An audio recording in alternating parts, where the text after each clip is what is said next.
श्रीमन्नारायण नारायण हरि हरि, भजमन्नारायण नारायण हरि हरि। तेरी लीला है न्यारी न्यारी हरि हरि। श्रीमन्नारायण नारायण हरि हरि, भजमन्नारायण नारायण हरि हरि। जय श्री कृष्णा।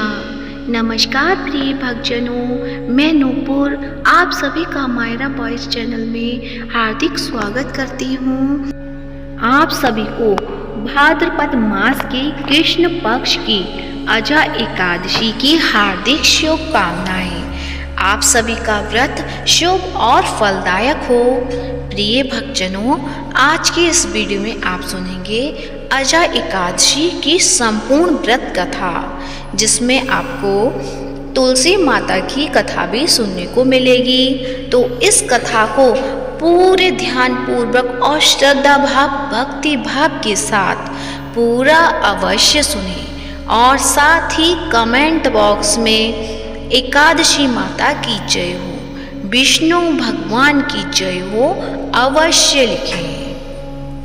अर्जुन ने कहा, हे पुंडरीकाक्ष, मैंने श्रावण शुक्ल एकादशी अर्थात पुत्रदा एकादशी का सविस्तार वर्णन सुना। अब आप कृपा करके मुझे भाद्रपद मास के कृष्ण पक्ष की एकादशी के विषय में बतलाइए। इस एकादशी का क्या नाम है तथा इसके व्रत का क्या विधान है? इसका व्रत करने से किस फल की प्राप्ति होती है? श्री कृष्ण ने कहा, हे कुंती पुत्र, भाद्रपद मास के कृष्ण पक्ष की एकादशी को अजा एकादशी कहते हैं। इसका व्रत करने से सभी पाप नष्ट हो जाते हैं। इस लोक और परलोक में मदद करने वाली इस एकादशी व्रत का समान संसार में कोई दूसरा व्रत नहीं है। अब ध्यान पूर्वक इस एकादशी का महात्म्य श्रवण करो। पौराणिक काल में भगवान श्री राम के वंश में अयोध्या नगरी में एक चक्रवर्ती राजा हरिश्चंद्र नाम के एक राजा हुआ करते थे। राजा अपनी सत्य निष्ठा और ईमानदारी के लिए प्रसिद्ध थे। एक बार देवताओं ने इनकी परीक्षा लेने की योजना बनाई। राजा ने स्वप्न में देखा कि ऋषि विश्वामित्र को उन्होंने अपना राजपाट दान कर दिया है। सुबह विश्वामित्र वास्तव में उनके द्वार पर आकर कहने लगे, तुमने स्वप्न में मुझे अपना राज्य दान कर दिया। राजा ने सत्यनिष्ठ व्रत का पालन करते हुए संपूर्ण राज्य विश्वामित्र को सौंप दिया। दान के लिए दक्षिणा चुकाते हेतु राजा हरिश्चंद्र को पूर्व जन्म के कर्म फल के कारण पत्नी, बेटा और खुद को बेचना पड़ा। हरिश्चंद्र को एक डोम ने खरीद लिया जो शमशान भूमि में लोगों के दाह संस्कारा का काम करवाता था। स्वयं वह एक चांडाल का दास बन गया। उसने उस चांडाल के यहाँ कफन लेने का काम किया, किंतु उसने इस आपत्ति के काम में भी सत्य का साथ नहीं छोड़ा। जब इसी प्रकार उसे कई वर्ष बीत गए तो उसे अपने इस नीच कर्म पर बड़ा दुख हुआ और वह इससे मुक्त होने का उपाय खोजने लगा। वह सदैव इसी चिंता में लगा रहता था कि मैं क्या करूं, किस प्रकार इस नीच कर्म से मुक्ति पाऊं। एक बार की बात है, वह इसी चिंता में बैठा था कि गौतम ऋषि उसके पास पहुंचे। हरिश्चंद्र ने उन्हें प्रणाम किया और अपनी दुख भरी कथा सुनाने लगे।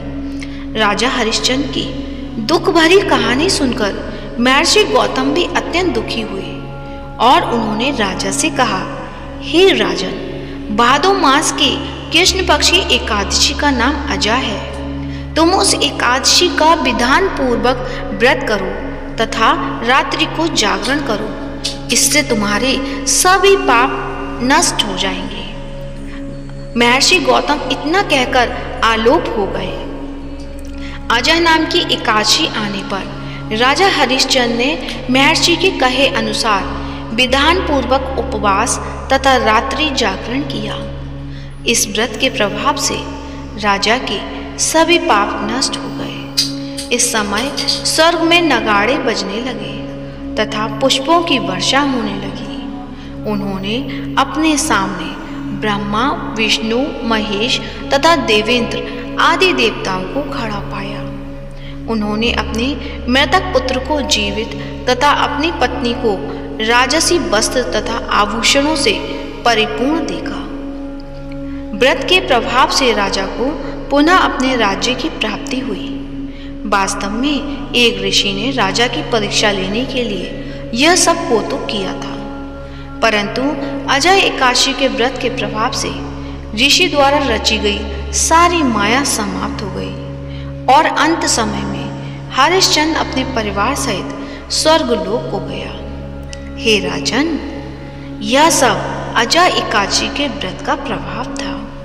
जो मनुष्य इस उपवास को विधान पूर्वक करते हैं तथा रात्रि जागरण करते हैं, उनके सभी पाप नष्ट हो जाते हैं और अंत में वे स्वर्ग को प्राप्त करते हैं। इस एकादशी व्रत की कथा के श्रवण मात्र से ही अश्वमेध यज्ञ के फल की प्राप्ति हो जाती है। तो प्रेम से बोलो जय श्री हरि।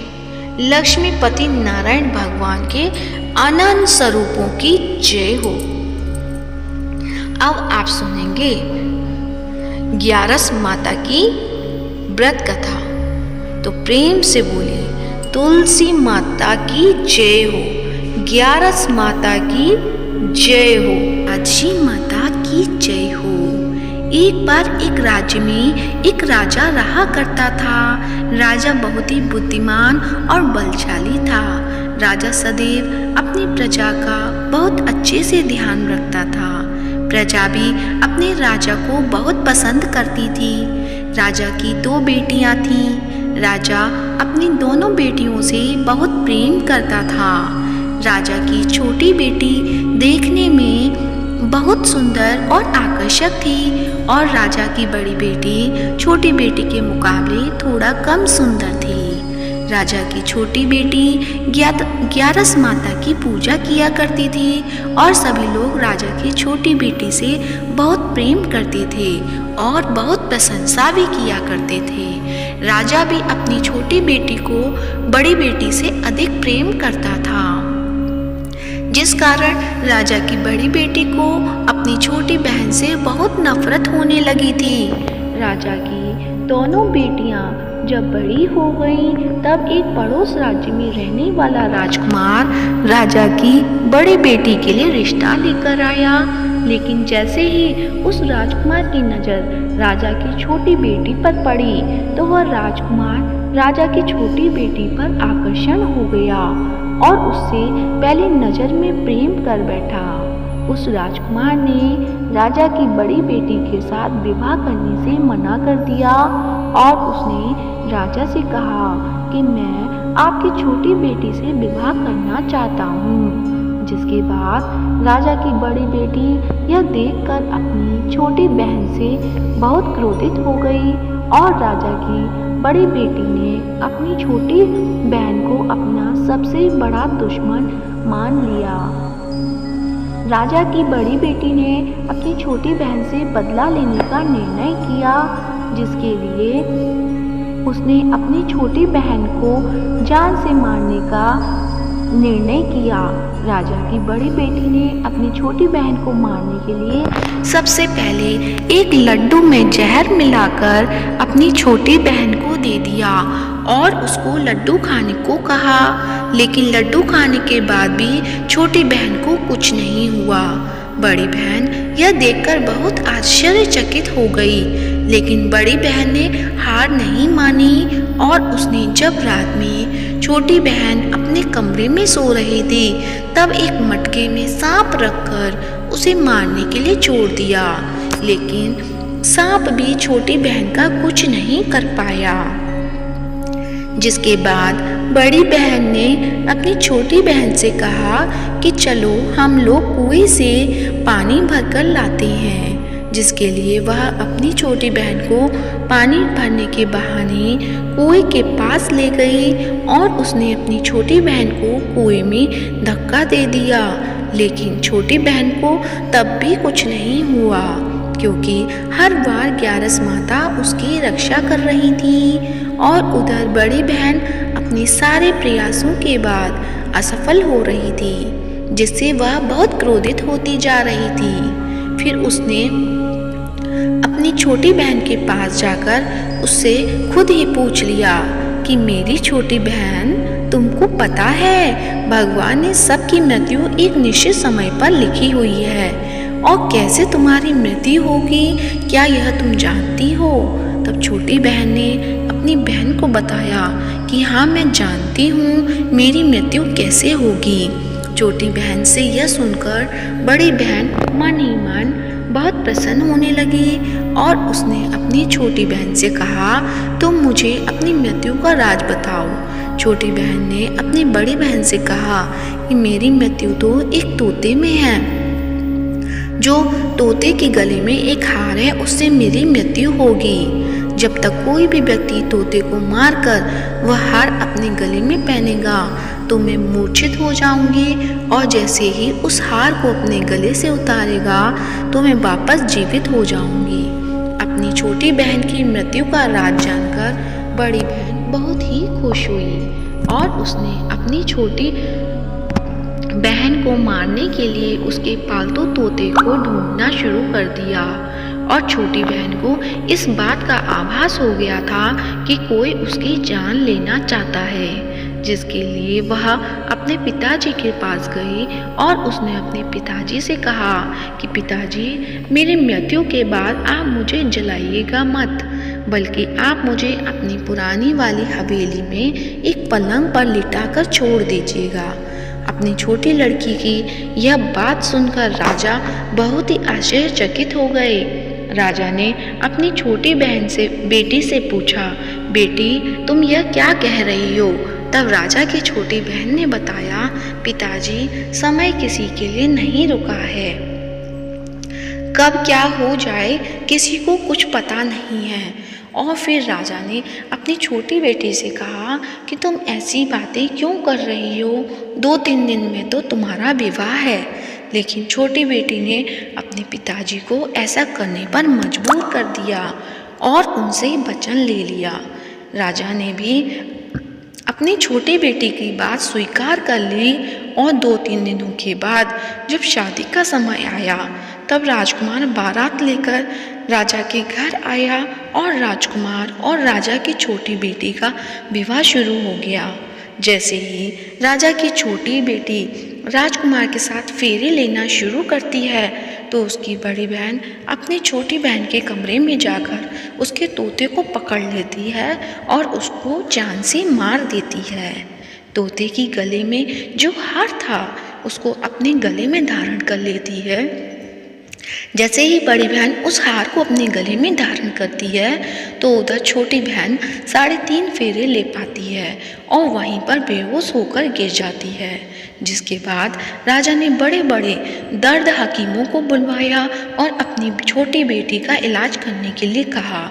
राजा की बात सुनकर वैद्य ने छोटी बेटी को जब चेक किया तो राजा ने को बताया कि छोटी बेटी ना तो जीवित है और ना ही मरी हुई है, यह मैं ऐसा पहली बार देख रहा हूँ। राजा ने वैद्य और हकीम को यह बात बाहर बताने से मना कर दिया और उनको कहा कि तुमने यह बात किसी को बताई तो हम तुम्हें फांसी दे देंगे।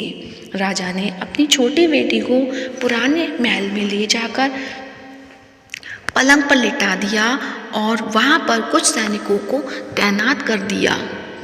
वापस अपने महल पर आ गया। राजा की बड़ी बेटी अपने पिताजी के पास आई और कहने लगी, पिताजी, अगर यह शादी संपन्न नहीं हुई तो आपकी इज्जत का क्या होगा?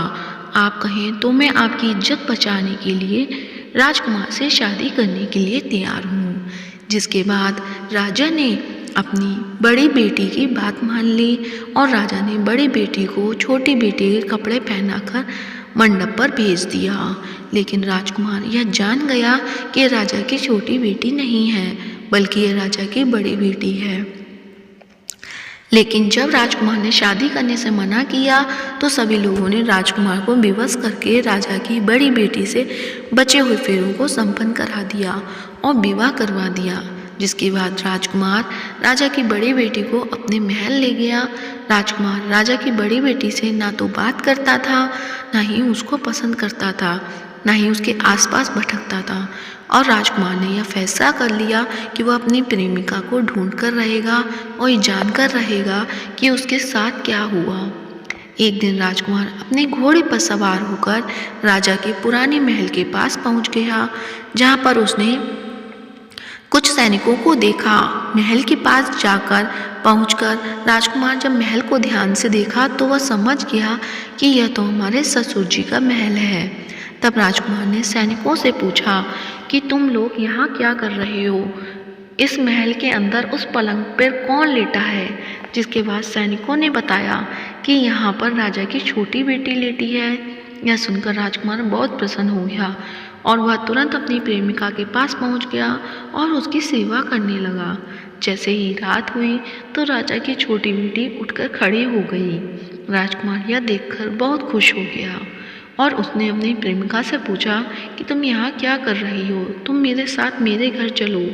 राजा की छोटी बेटी ने राजकुमार को सारी बातें बता दी कि मेरी जान एक तोते में बसी थी और मैंने यह बात सिर्फ अपनी बड़ी बहन को बताई थी और मुझे पता है कि उसने ही मुझे मारने का प्रयास किया है। उसके पास एक हार है जिसको वह सुबह पहन लेती है और रात को उतार देती है।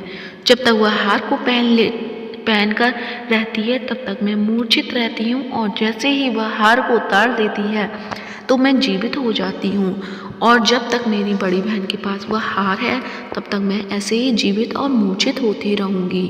अगर मेरी बहन के पास जो हार वह मेरे हाथ में लग जाए तो मैं हमेशा के लिए जीवित हो जाऊँगी। राजकुमार की ये बात सुनकर राजा की छोटी बेटी के पास रहने का निर्णय ले लिया और उसने अपने बचे हुए सारे फेरे उस पलंग की लेटी राजकुमारी की छोटी बेटी के साथ ले लिए और अपना विवाह पूर्ण कर लिया और वहीं पर ही रहने लगा। देखते ही देखते कुछ समय में राजा की छोटी बेटी और राजकुमार की पत्नी पेट से हो गई। एक दिन राजकुमार को किसी काम से बाहर जाना पड़ा। तब छोटी बहन के पेट में बहुत तेज दर्द होने लगा। जिसके बाद ग्यारस माता का आह्वान किया। जिसके बाद वहाँ पर ग्यारस माता प्रकट हुई और उन्होंने अपने भक्त के दर्द को दूर किया और एक पुत्र की प्राप्ति करवाई। और वहीं पर अचानक से राजकुमार भी आ गया। राजकुमार ने ग्यारस माता को देखा तो वह आश्चर्यचकित हो गया और उसने तुरंत माता को प्रणाम किया और ग्यारस माता ने राजकुमार से कहा कि जब तुम्हारा तो 5 वर्ष का बालक हो जाए तो तुम अपनी पत्नी का हार आकर इसके गले में डाल देना। और देखते ही देखते राजकुमार और राजा की छोटी बेटी का पुत्र 5 वर्ष का हो जाता है। तो राजकुमार अपने बेटे से कहता है कि बेटा मैं कुछ काम से बाहर जा रहा हूँ, तुम अपनी माता का ध्यान रखना।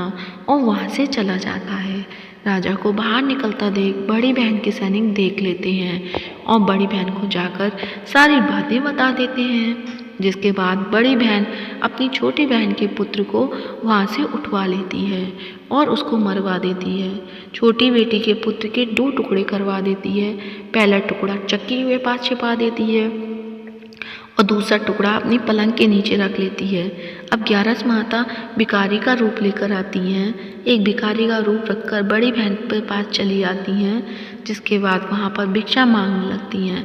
बड़ी बहन अपने नौकर से कहती है कि जाकर भिक्षा दे दो। लेकिन जैसे ही नौकर ग्यारस माता को भिक्षा देने के लिए आते हैं तो माता उन्हें मना कर देती हैं और कहती हैं तुम्हारी महारानी से ही भिक्षा लूँगी। इसके बाद बड़ी बहन स्वयं ही भिक्षा देने के लिए माता के पास आती है। तब माता एक बिल्ली का रूप लेकर उसके कमरे में चली जाती हैं और वहाँ पर छोटी बेटी के पुत्र के 2 टुकड़ों को आपस में जोड़ देती हैं और उसे जीवित कर देती हैं और फिर वहाँ से चली जाती हैं। राजकुमार अपने बेटे को लेकर अपनी पत्नी के पास जाता है और उसे कहता है कि तुम इसका ध्यान रखना। अगर तुम इस बच्चे का अच्छे से ध्यान रखोगी तो मैं तुमसे बात करूँगा। एक दिन राजकुमार अपने बच्चे से कहता है कि तुम अपनी मम्मी से उसके गले का हार मांग लो। जिसके बाद राजकुमार का लड़का अपनी मम्मी के पास जाता है और कहता है, मम्मी मुझे तुम्हारा हार चाहिए जो तुमने गले में पहन रखा है। यह सुनकर पहले तो बड़ी बहन बहुत क्रोधित होती है, पर उसको याद आता है कि राजकुमार ने कहा था कि अगर मैं इस बच्चे का ध्यान अच्छे से रखूंगी तो वह मुझसे बात करेंगे। जिसके कारण वह हर हार को उस बच्चे को दे देती है और वह तुरंत हार को ले जाकर अपने पिताजी को दे देता है। तभी राजकुमार अपनी बेटी को लेकर वहाँ से जाने लगता है और अपनी पत्नी से कहता है कि तुम हमारे लिए खाना बनाकर रखना, मैं शाम को आकर तुम्हारे साथ खाऊंगा। और वह अपने बेटे को लेकर वहाँ से चला जाता है। जिसके बाद वह राजा के पास जाता है और उनको सारी बातें बता देता है। राजा अपनी बड़ी बेटी की यह करतूत सुनकर बहुत क्रोधित होते हैं और अपनी परवरिश पर ही दोष देने लगते हैं और राजकुमार को अपनी छोटी बेटी के साथ रहने के लिए आदेश देते हैं। तो ये थी 11 माता की कहानी। प्रेम से बोलिए एकादशी माता की जय हो। अब सुनते हैं एकादशी माता की आरती। ओम जय एकादशी माता, मैया जय एकादशी माता। विष्णु पूजा व्रत को धारण कर शक्ति मुक्ति पाता। ओम जय एकादशी माता, तेरे नाम गिनाऊं देवी भक्ति प्रदान करनी। गण गौरव की देनी माता शास्त्रों में भरनी।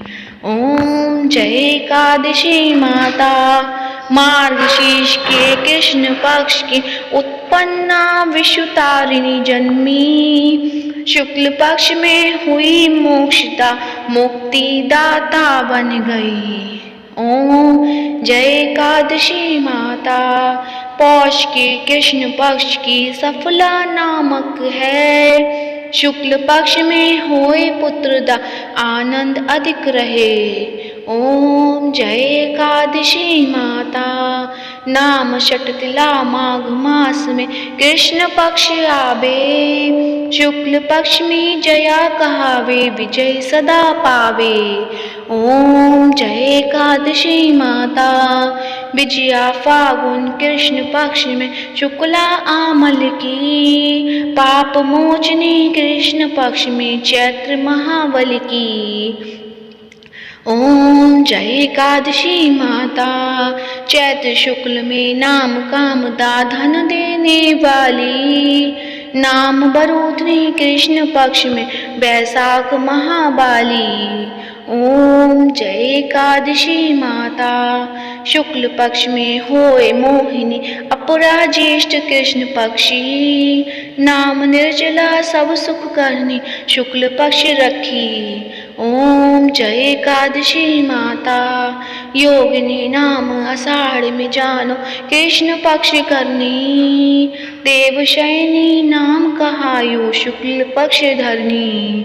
ओम जय एकादशी माता, कामिका श्रावण मास में आवे कृष्ण पक्ष कहिए। श्रावण शुक्ला होए पवित्रा आनंद से रहिए। ओम जय एकादशी माता, अजा भाद्रपद कृष्ण पक्ष की परिवर्तनी शुक्ला। इंद्रा अश्विन कृष्ण पक्ष में व्रत से भवसागर निकला। ओम जय एकादशी माता, पापांकुशा है शुक्ल पक्ष में आप हरनहारी। रमा मास कार्तिक में आवे सुखदायक भारी। ओम जय एकादशी माता, देवठानी शुक्ल पक्ष की दुख नाशक मैया। पावन मास में करूं विनती पार करो नैया। ओम जय एकादशी माता, परमा कृष्ण पक्ष में होती जन मंगल करनी। शुक्ल पक्ष में होए पद्मिनी दुख दारिद्र हरणी। ओम जय एकादशी माता, जो कोई आरती एकादशी की भक्त सहित गावे। जन गुरुदिता स्वर्ग का वासा निश्चय वह पावे। ओम जय एकादशी माता। तो प्रेम से बोलिए एकादशी माता की जय हो, लक्ष्मीपति नारायण भगवान के अनंत स्वरूपों की जय हो। प्रिय भक्तजनों, यदि आज की वीडियो अच्छी लगी है तो वीडियो को लाइक करें, शेयर करें और कमेंट बॉक्स में एकादशी माता की जय हो या विष्णु भगवान के अनंत स्वरूपों की जय अवश्य लिखें और साथ ही मायरा बॉयज चैनल को सब्सक्राइब करें। धन्यवाद। जय श्री राधे।